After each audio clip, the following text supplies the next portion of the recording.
Revenue इजलास में किसानों की शिकायतों का अजला किया जाए, ओहदेदारों को वजीर पोंगुलेटी श्रीनिवास रेड्डी की हिदायत।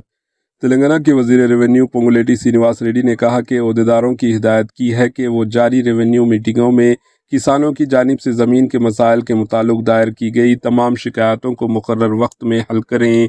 ये मीटिंगें जो 3 जून 2025 को शुरू हुई है 20 जून 2025 तक जारी रहेंगी और हैदराबाद डिस्ट्रिक्ट के अलावा 561 मंडलों के 7,578 देहातों में मुनक़िद की जा रही है। अब तक 4,61,000 से ज़ायद शिकायतें दर्ज की जा चुकी है। एक जायज़े मीटिंग के दौरान पोंगुलेटी श्रीनिवास रेड्डी ने कहा कि इंदिरम्मा हुकूमत ने 15 अगस्त तक तमाम ज़मीनों के मसाइल को हल करने का हदफ मुकर्रर किया है और इंतज़ामी मशीनरी को इस हदफ के मुताबिक काम करना चाहिए।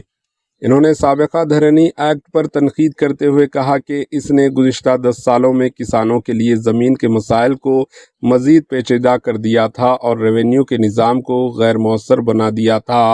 इन्होंने हर दरख्वास्त का मुकम्मल जायज़ा लेने और इंसानी हमदर्दी की बुनियाद पर इन्हें जल्द अज़ जल्द हल करने की अहमियत पर जोर दिया। Bureau report AHN news.